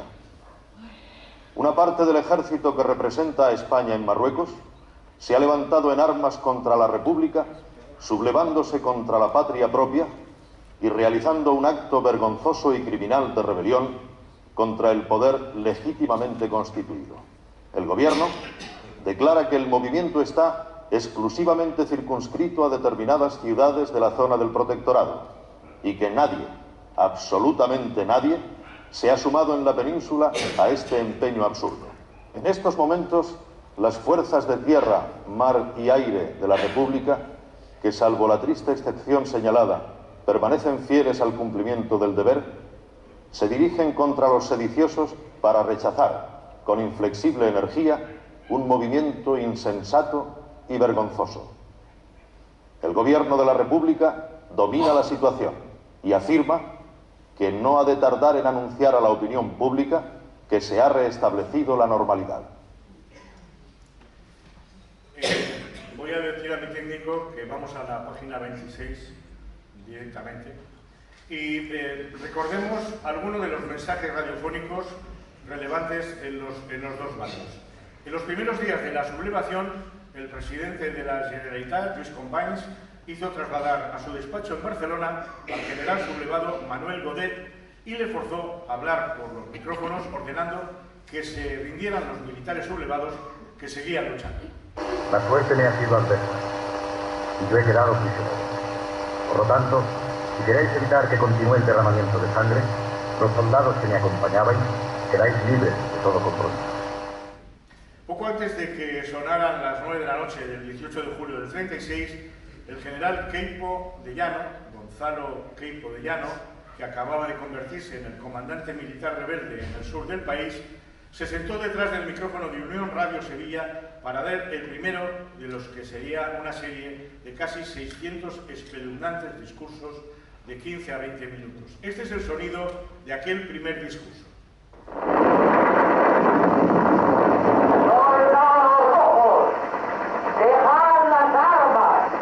¡El caudillo perdona y redime! ¡Seguid el ejemplo de vuestros camaradas pasados a nuestras líneas! Solo así lograréis la victoria, alegría en el hogar y paz en el alma. Aquí le vemos en su despacho en Sevilla, donde se le colocó un micrófono para que desde allí hiciera llegar su voz a desde los estudios de Radio Sevilla y así, a su vez, a los oyentes de la zona. Y con el objetivo de convencer a sus seguidores de la barbaridad republicana y al mismo tiempo aterrorizar al enemigo, el programa de radio o lo que fuera aquello de Queipo de Llano se lanzaría a partir de ese momento a las 10:30 de la noche y se prolongó hasta el 1 de febrero de 1938 por orden de Ramón Serrano Suñer, cuñado de Franco, que dijo que hasta ahí habían llegado. El 23 de julio, en una de las más despreciables arengas, Queipo de Llano amenazó a las mujeres republicanas con una violación en masa. Nuestros valientes legionarios irregulares han demostrado a los rojos cobardes lo que significa ser hombres de verdad. Y de paso también a sus mujeres. Esto está totalmente justificado porque estas comunistas y anarquistas predican el amor libre. Ahora por lo menos sabrán lo que son hombres y no milicianos maricones. No se van a librar por mucho que berreen y pataleen. Los textos de sus charlas radiofónicas aparecerían al día siguiente en el ABC de Sevilla, porque así lo recordaban con profundidad quienes lo leyeran. La oficina de prensa y propaganda de la CNT llegó a decir que las tonterías, entre comillas, e idioteces que en los primeros días decía por la radio Queipo de Llano fueron más perjudiciales que el desembarco en el sur de España de los legionarios y los regulares. Todas las emisoras bajo el mando de Franco conectaban con Radio Sevilla para retransmitir las charlas, insisto, o lo que fuera, de Queipo de Llano. La mezcla de información, groserías, intoxicaciones y apoyos a la esperanza calentaban la opinión pública entre la población de la zona y, bueno, pues también llegaban a la opuesta pese a las medidas para evitarlo. Y, bueno, tal es así que se cree que una de estas arengas, entre otros factores, produjo en Málaga un éxodo de alrededor de 150.000 personas el día 7 de febrero de 1937. La rumorología de fuentes informadas, pongo entre comillas, entre milicianos, vecinos y familiares, aseguraban la inminente llegada del general Queipo de Llano y de las fuerzas italianas del general Mario Roata, a quienes achacaban terribles abusos y matanzas. Aquí está la grabación de esa terrible arenga amenazante que causó el pánico de tanta gente para llevarlas incluso a las puertas de la muerte, como os voy a contar a continuación. Y canalla roja de Málaga, que espere hasta que llegue ahí dentro de 10 días. Me sentaré en un café de calle Lachos bebiendo cerveza y por cada sorbo mío caeréis 10. El 8 de febrero las tropas de Queipo de Llano bombardean desde tierra a esta columna de civiles en la carretera de Almería que habían salido huyendo desde Málaga. Empleaba para ello la aviación alemana y la italiana, y desde el mar utiliza cañones instalados en buques de guerra. Hubo 5.000 muertos. Las arengas del carnicero de Sevilla habían dado sus frutos. El entonces obispo de Málaga, el señor Balbino Santos Oliveira, agradeció así a los franquistas la liberación de la ciudad. Hermanos e hijos muy amados, gracias muy rendidas sean dadas a Dios nuestro Señor, que nos ha concedido el suspirado favor de reintegrarnos a nuestras sedes y habitar pacíficamente en medio de nuestra amadísima Grey. Honor y gratitud al Ejército Nacional, que tan rápido y brillantemente conquistó el territorio entero de esta diócesis para Dios y para la patria. Pero hay sectores de los sublevados que dudaban de la eficacia propagandística de las charlas radiofónicas de Queipo de Llano y hasta se consideran contraproducentes. Tal es así que el Gabinete Civil de la Segunda División prohibió su reproducción literal en la prensa y no su emisión, porque decían, leo textualmente, debido sin duda a una vehemencia exaltada de manifestación patriótica, no son apropiadas ni convenientes para su publicación. Menos mal. También el día 18 de julio del 36, pasada la medianoche, la diputada Dolores Ibarruri, pasionaria, dotada de una excelente radiogenia, pronunciaba una locución transmitida por Unión Radio desde el Ministerio de la Gobernación. Actuaba como portavoz del Comité Central del Partido Comunista. Pero no hay ningún documento sonoro de esta intervención histórica de la pasionaria que no se grabó. Muchos de los contenidos de discursos semejantes los conocemos por las reproducciones taquigráficas y noticias en la prensa y en las revistas especializadas. Solo unos pocos quedaron grabados en discos de cera en películas rodadas en 35 milímetros. Aprovecho para deciros que el magnetófono, tal y como lo conocemos, no aparece hasta el año 1946, que es cuando se fabricó para grabar en cinta magnética con diseño y construcción estadounidense. Ya en el año 1935, la empresa alemana Telefunken, AEG, empezó la comercialización de un artilugio para grabar con alambre, gracias a la que se puede disponer de algunas grabaciones de la época. Hemos recogido el texto que publicó el diario El Sol del discurso de la pasionaria al día siguiente, el 19 de julio del 36, lo hemos clonado su voz y este sería el sonido muy aproximado de aquel discurso. Obreros, campesinos, antifascistas, españoles patriotas, frente a la sublevación militar fascista, todos en pie a defender la República, a defender las libertades populares y las conquistas democráticas del pueblo. A través de las notas del Gobierno y del Frente Popular, el pueblo conoce la gravedad del momento actual. En Marruecos y en Canarias luchan los trabajadores unidos a las fuerzas leales a la República contra los militares y fascistas sublevados. Al grito de «El fascismo no pasará», no pasarán los verdugos de octubre. Los obreros y campesinos de distintas provincias de España se incorporan a la lucha contra los enemigos de la República alzados en armas. Los comunistas, los socialistas y anarquistas, los republicanos demócratas, los soldados y las fuerzas fieles a la República han infligido las primeras derrotas a los facciosos que arrastran por el fango de la traición el honor militar del que tantas veces han alardeado. Todo el país vibra de indignación ante esos desalmados que quieren hundir la España democrática y popular en un infierno de terror y de muerte. Pero no pasarán. España entera se dispone al combate.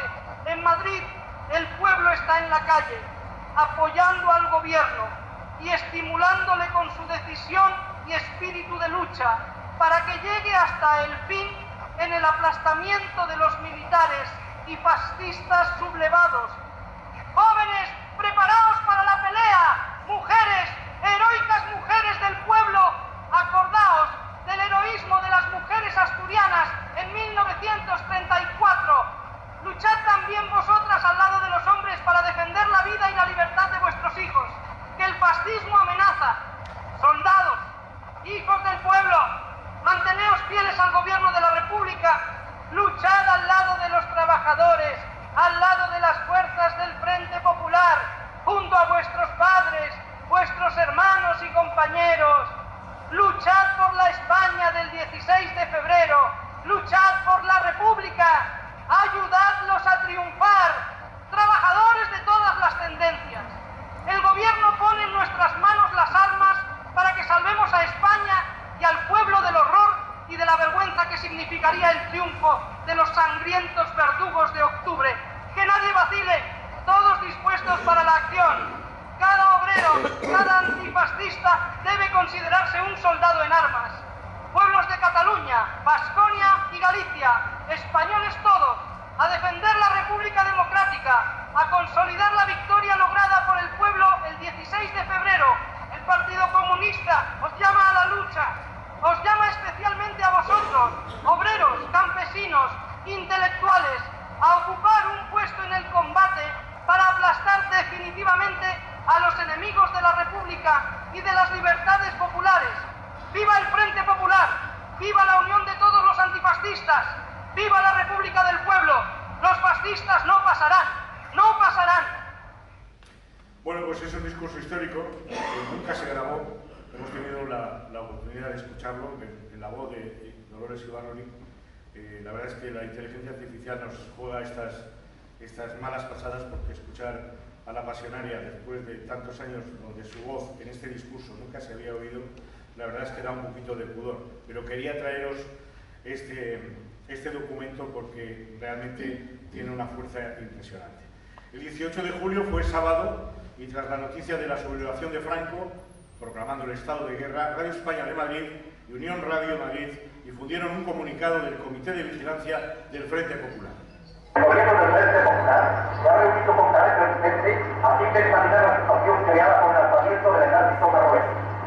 Como protesta por la actitud facciosa de los pocos del ejército rebelde, las organizaciones sindicales obreras CNT y UGT han declarado la huelga general en toda la península y han ofrecido sus contingentes de afiliados para salvaguardar la paz interior. En los sindicatos y centros oficiales se reparte armamento a los frente populistas, quienes de momento mantienen a raya con su valor a los traidores a la República. Seguimos con un programa de música de películas que les ofrece la afortunada vocera doña María India. Oirán ustedes el Ave María de Dios. Curioso porque se lee este comunicado y a continuación la programación sigue con toda normalidad dentro de un orden, ¿no? El parte de guerra era la síntesis de lo sucedido cada día, estaba redactado en un lenguaje no especialmente radiofónico y los locutores de ambos bandos casi recitaban cuando los leían. El objetivo era la manipulación propia de la información de guerra a través del texto y del tono. Basta darse cuenta de que en cada uno de ellos parece que ganaba el que lo emitía. Minimizaban y ocultaban las derrotas o daban un contenido espectacular a una mínima victoria. La conquista de una pequeña cota podía ensalzarse como si hubiera sido una gesta de la que dependía el resultado de la guerra. Hoy todavía muchos de nuestros abuelos hablan de oír el parte, cuando se refieren a escuchar un informativo, lo que nos da una idea de lo que marcó la radio y estas apariciones en antena a la hora de conocer las informaciones del desarrollo de la guerra. Vamos a escuchar un parte de guerra de Radio Nacional de España, que como digo se crearía en 1937 y de la que hablaré más adelante. Actividad de la aviación. En el combate habido en el día de hoy han sido derribados 3 aparatos Martín Bomber y 12 cazas del enemigo, sin ninguna baja por nuestra parte. Vamos a pasarnos a la página 34, Ander, porque andamos muy justito del tiempo. Y me voy a referir ahora a las radios negras.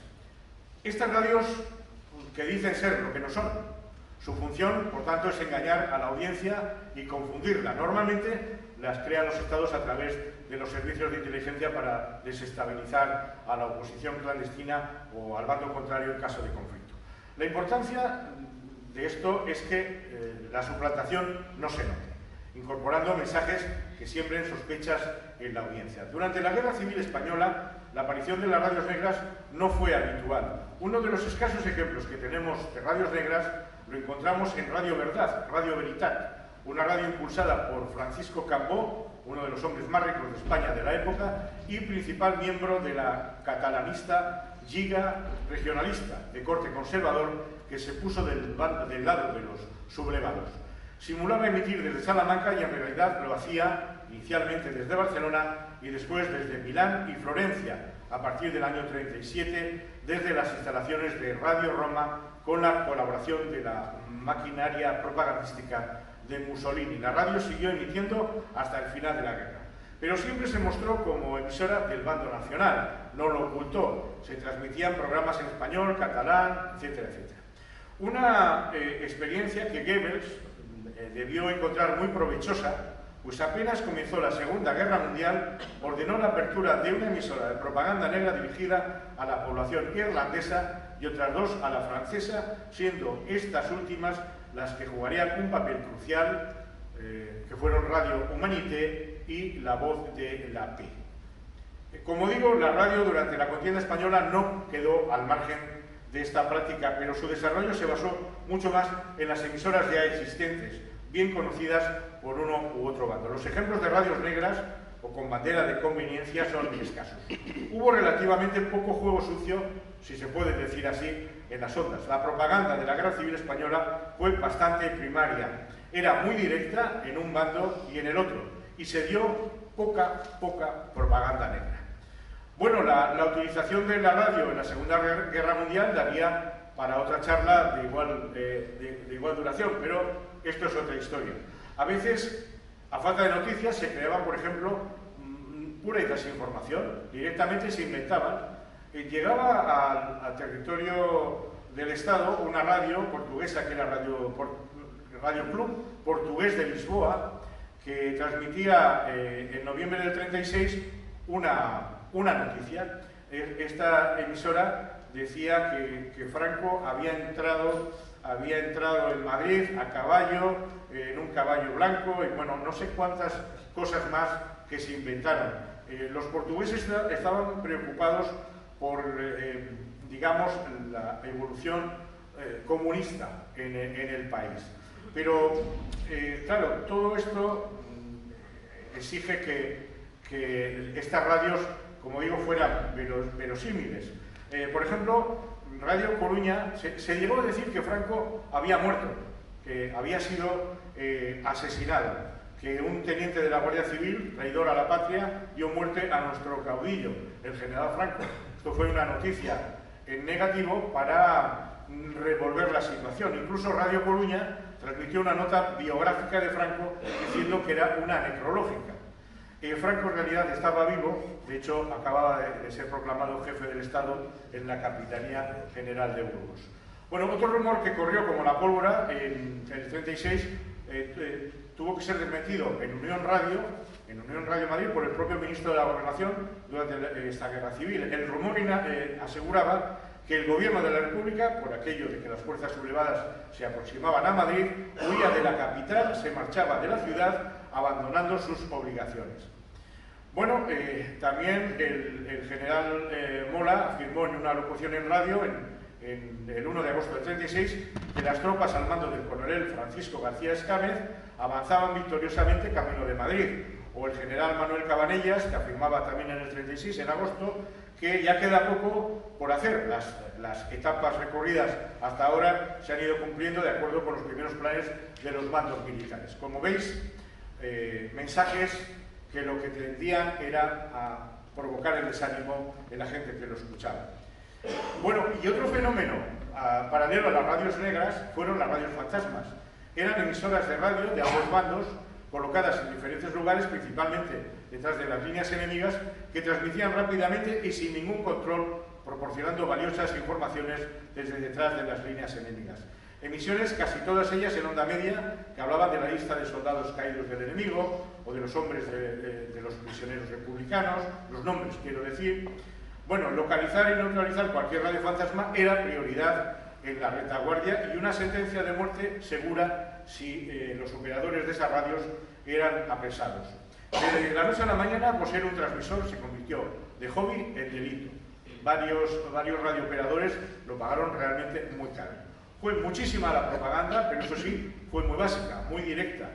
Ambos bandos proclamaban el excelente trato brindado a los prisioneros, no dudando en usar la coerción para combatientes capturados que testimoniasen por radio precisamente corroborando estos hechos. Aquí os voy a poner un ejemplo grabado de una de esas radios negras franquistas instaladas en la retaguardia con la voz de un soldado republicano. Camaradas de la 12 bandera, os habla José Neiva. ¿Me conocéis? Me encuentro entre mis hermanos del ejército del pueblo, donde he recibido un trato excelente. Aquí está el trato bestial que nos dan en esas filas. El muchacho estaba fantásticamente.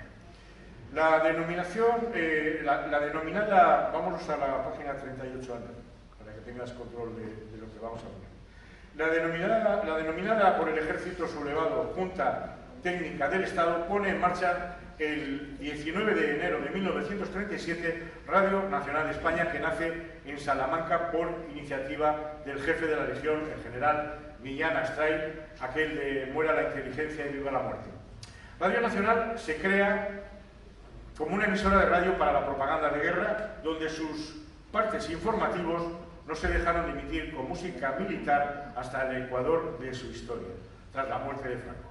Hasta su creación, los franquistas utilizaron en la contienda Radio Castilla de Burgos, que elaboraría la información que debían dar obligatoriamente todas las emisoras que iban cayendo en sus manos.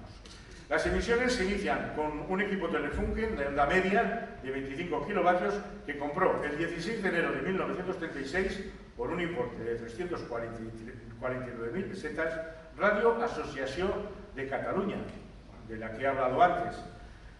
Claro, el equipo fue confiscado por Alemania, por la Alemania nazi, quien lo utilizó primero durante los Juegos Olímpicos de Berlín en 1936 para transmitir el audio de la televisión alemana y después lo envió al puerto de Vigo, donde fue transportado por carretera hasta Salamanca. Este regalo nazi mereció una anotación en el diario de Goebbels que decía: el envío de un gran emisor es lo correcto a corto plazo. Franco debe enviar 4 hombres que serán entrenados en mi ministerio de propaganda.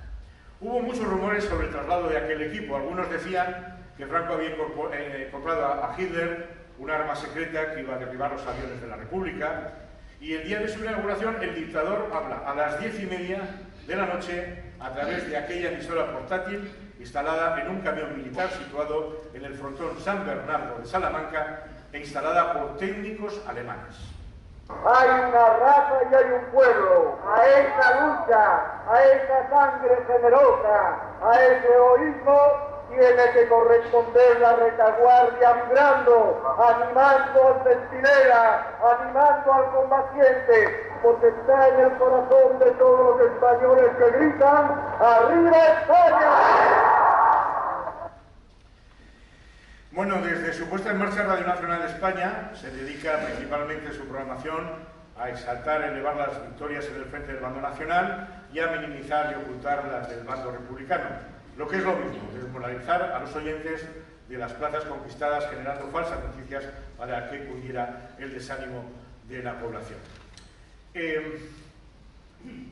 Bueno, cumpliendo con esta consigna, el día 28 de marzo del 39 Radio Nacional de España en Madrid transmitía, pocas horas después de la entrada de los nacionales, un mensaje leído por Ignacio Mateo, que fuera narrador del nodo durante años. Su voz se escuchó también durante un cuarto de siglo en el diario hablado de Radio Nacional de España.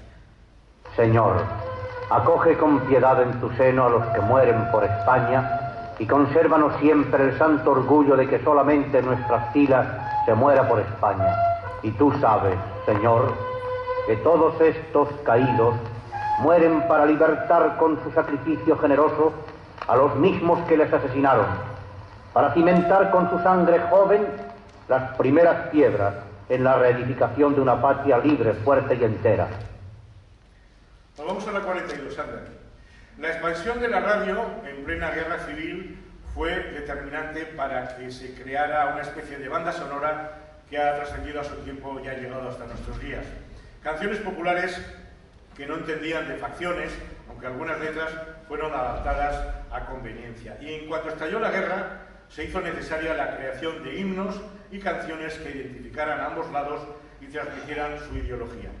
Con mucha prisa, aunque en mayor medida el bando republicano, comenzaron a editarse cancioneros. Al principio eran simples folletos que solo contenían unos cuantos textos y rara vez contenía música, ya que las melodías provenían en muchos casos de canciones populares o tradicionales ampliamente conocidas a las que se les había puesto el texto.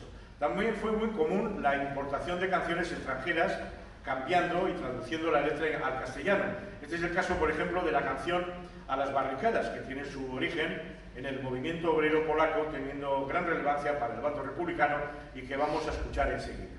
También fueron compuestas canciones sobre la Guerra Civil Española en otros idiomas. Un ejemplo de estas obras es la canción Yanama Valley, escrita por el escocés Alex McDade, que fue miembro de la 15ª Brigada Internacional. Esta canción toma la melodía de otro tema, Red River Valley, una canción folk tradicional americana. A estas canciones populares habría que añadir las de carácter militar, Cara al Sol, la Marcha Real, el himno de Riego, la Internacional. Las letras de estas canciones sirvieron para animar a las tropas a luchar y también fueron un instrumento de evasión de las penurias que vivía la sociedad de la época, una forma de mantener alto el ánimo de la población y hacerles olvidar sus desdichas. En definitiva, las canciones en la radio eran una forma de adoctrinamiento hacia un bando u otro, que sonaban en la radio y que llegaban a los ciudadanos con mucha precisión ideológica. Escuchamos una mezcla de ellas, de uno y otro bando, en las que se incluyen algunas de las canciones que os he comentado. Quello vicina, anche se spera che calore t'avvicina, quando saremo vicino a te, noi spiegaremo una sorretta e un altro re.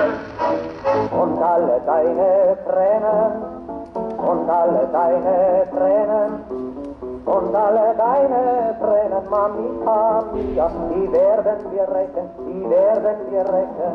Vorwärts internationale Brigade, hoch die Fahne der Solidarität. Vorwärts internationale Brigade, hoch die Fahne der Solidarität.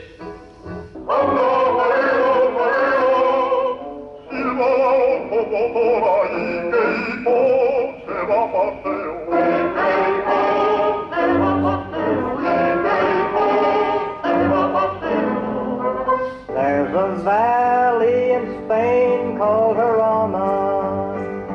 It's a place that we all know so well. It was there that we fought against the fascists. We saw a peaceful valley turn to hell.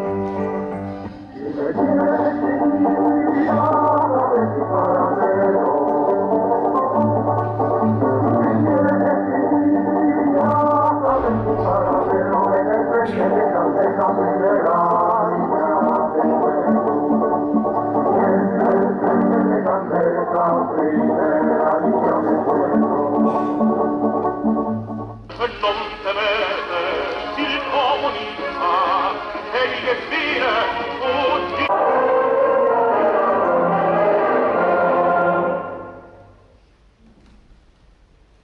Luego vamos a la 45. Ander. Bueno, podemos concluir que la batalla de la radio en la opinión pública española se estaba librando en las ondas medias con transmisiones de baja y media potencia. Las ondas medias tienen un alcance de unas pocas decenas de kilómetros durante el día, pero varios cientos de kilómetros durante la noche. La Guerra Civil Española estaba demostrando el papel de la radio como instrumento de propaganda y como medio de persuasión de masas.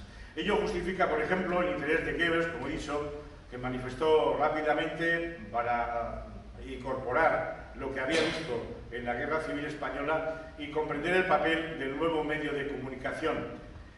Para hacernos una idea más concreta de la importancia de la radio en este periodo tan negro de la historia, meses antes del final de la Guerra Civil, la radiodifusión siguió jugando un papel fundamental. Antes de la caída de Barcelona y conociendo la férrea defensa de Madrid, Lluís Companys se dirige por radio a los madrileños, transmitiéndoles un ánimo que ni siquiera se reflejaba en el tono de su discurso. Madrileños, os habla Lluís Companys, presidente de la Generalidad. Os habla vuestro hermano. Los rebeldes están en las puertas de la capital de la República y vosotros la defendéis. En este importantísimo trance de una guerra que señala la hora decisiva de la grandeza de España, los ciudadanos de la capital de la República deben dar, están dando y darán ejemplos de resolución, de disciplina y de enardecido coraje y de auténtico heroísmo. El 28 de enero del 39, Negrín aparece en Radio Tarrasa para ofrecer un discurso antes de la pérdida de Barcelona. Él no se rinde, quiere el máximo esfuerzo de todos. Necesitamos que recobren el dominio de sus nervios quienes los hayan perdido. Serenos en la retaguardia, cumpla cada uno su misión cotidiana, considerando la misión de guerra y que exista la decisión de que el enemigo no rebase una línea, más que pasando sobre sus cadáveres, y las líneas se conservarán y habrá menos cadáveres. Que quien no cumpla estas órdenes no cuente con perdón. Vale más el riesgo mínimo de morir como héroe que la certeza absoluta de ser fusilados como borregos.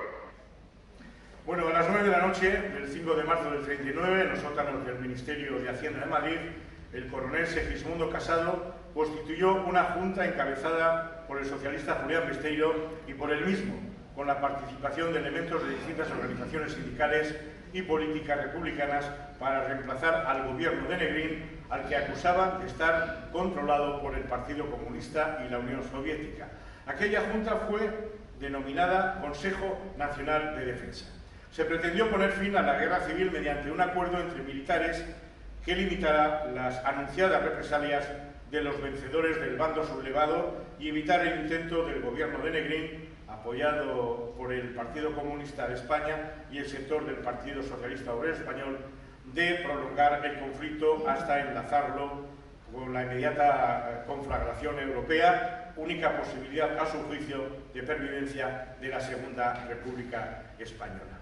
Antes de la rendición ante las tropas de Franco, el cuartel general de los sublevados en Burgos y el Consejo Nacional de Defensa Republicano del coronel Casado en Madrid, se cruzaron mensajes que fueron leídos a través de Unión Radio Madrid.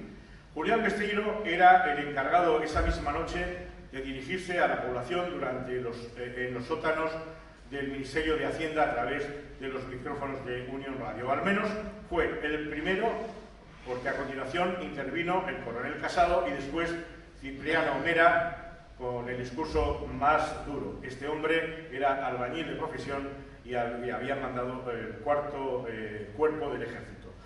Vemos a Besteiro en una fotografía de ese momento, detrás de Casado y de Mera.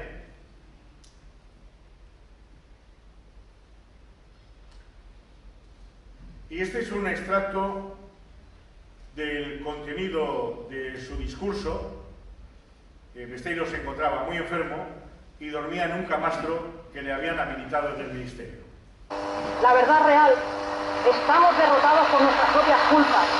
Estamos derrotados nacionalmente por habernos dejado arrastrar a la línea bolchevique, que es la aberración política más grande que han conocido quizás los siglos. La política internacional rusa, en manos de Stalin, y tal vez como reacción contra un estado de fracaso interior, se ha convertido en un crimen monstruoso que supera en mucho las más macabras concepciones de Dostoyevsky y de Tolstoy. El drama del ciudadano de la República es este: no quiere el fascismo. No es, pues, fascista el ciudadano de la República, con su rica experiencia trágica, pero tampoco es, en modo alguno, bolchevique. Quizás es más antibolchevique que antifascista, porque el bolchevismo lo ha sufrido en sus entrañas y el fascismo no.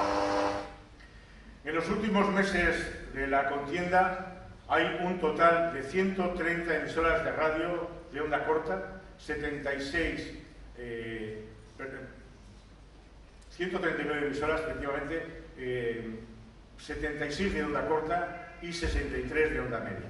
La mayoría de ellas en manos de los sublevados. Más de un 200% de incremento sobre las emisoras censadas en 1936. Y llegaba el momento en el que en las ondas de Radio Nacional se escuchó el parte oficial de guerra que ponía fin a la guerra civil. Era el 1 de abril de 1936, fue leído por el actor Fernando Fernández de Córdoba. No se grabó en ese momento, meses más tarde Fernández de Córdoba lo grabó con la misma intensidad y teatralidad. Parte oficial de guerra del cuartel general del Generalísimo, correspondiente al día de hoy, 1 de abril de 1939, tercer año triunfal.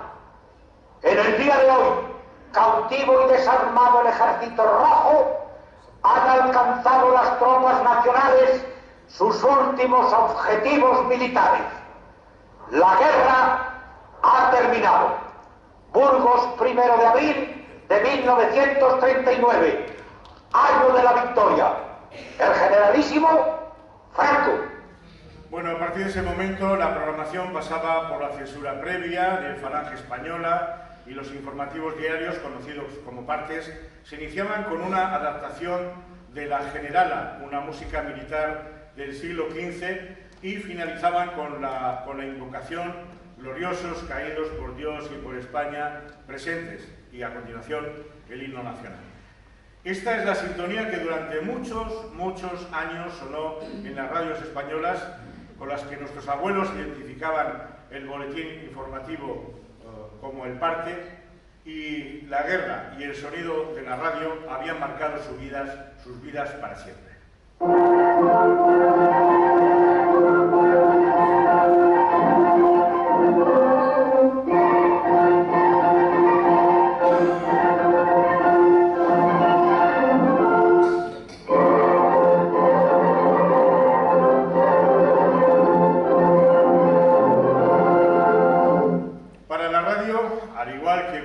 Mucha gente, comenzaba todo lo demás.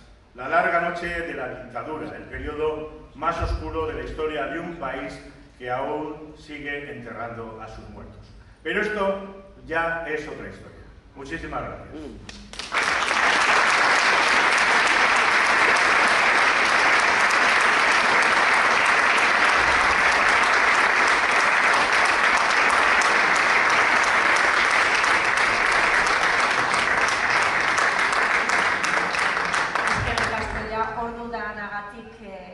Galderatxo bat egongo bada, si tenéis alguna pregunta, pero por la hora que es eskerrik asko, Paco, por esta extensa historia que nos ha reflejado muchas cosas que no sabíamos y tantas cosas que se podrían igual hablar.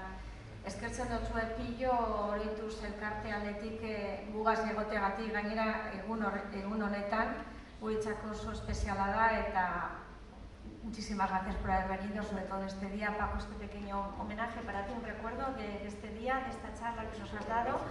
Gracias por haber hecho esto tan didáctico. Es difícil poder asumir todo lo que hemos podido escuchar, pero todas esas grabaciones sonoras ahí quedaron. Eskerrik asko.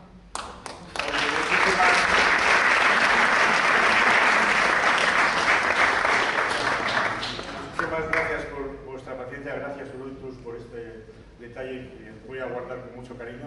Muchísimas gracias por vuestra paciencia, porque tenía pensado una disertación un poco más corta, pero los audios y demás nos han llevado un tiempo superior al que teníamos previsto. Así que gracias por vuestra paciencia y hasta la próxima.